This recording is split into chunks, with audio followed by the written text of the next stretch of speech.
It is 360 degrees of murder and mayhem, slickly produced, technologically brilliant, and exceedingly violent.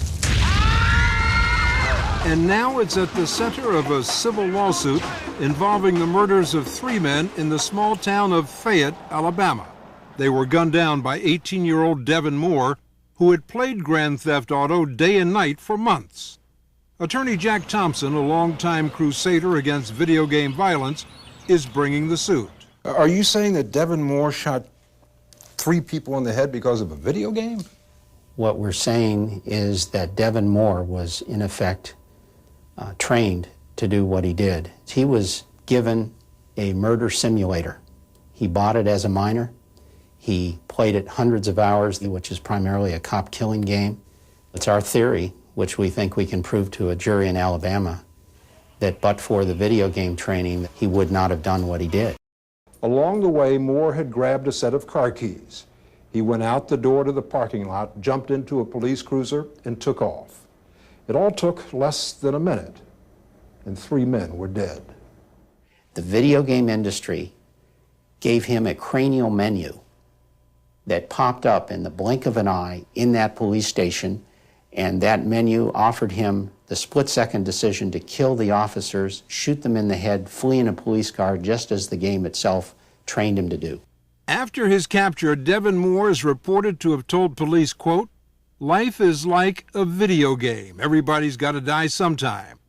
Moore is awaiting trial in criminal court. A suit filed by the families of 2 of his victims claims that Moore acted out a scenario found in Grand Theft Auto. You, the player, are a street thug trying to take over the city. In one scenario, you can enter a police precinct, steal a uniform, free a convict from jail, escape by shooting police, and flee in a squad car. I've now got the entire police force after me. You have to eliminate all resistance. Nicholas Hamner, a law student at the University of Alabama, demonstrated Grand Theft Auto for us. Like millions of gamers, the overwhelming majority, he says he plays it simply for fun. So you've already shot about 8 cops inside before you got out the door? Looked about like that. And now you're stealing a police car?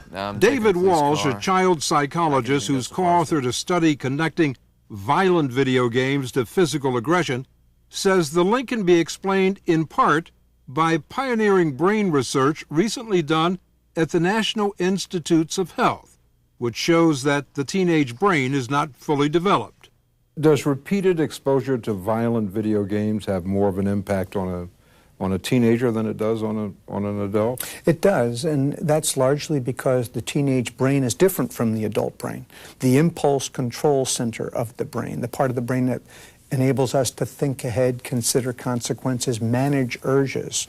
That's the part of the brain right behind our forehead called the prefrontal cortex that's under construction during the teenage years. In fact, the wiring of that is not completed until the early 20s. Walsh says this diminished impulse control becomes heightened in a person who has additional risk factors for criminal behavior. Devin Moore had a profoundly troubled upbringing, bouncing back and forth between a broken home and a handful of foster families. And so when a young man with a developing brain, already angry, spends hours and hours and hours rehearsing violent acts, and then he's put in a situation of emotional stress, there's a likelihood that he will literally go to that familiar pattern that's been wired repeatedly, perhaps thousands and thousands of times. But look, Dr. Walsh, you've got probably millions of kids out there playing violent games like Grand Theft Auto and other violent games who never hurt a fly. Right. So what does that do to your theory? Yeah. Well, not every kid that plays a violent video game is going to turn to violence, and that's because they don't have all of those other risk factors going on. It's a combination of risk factors which come together in a tragic outcome.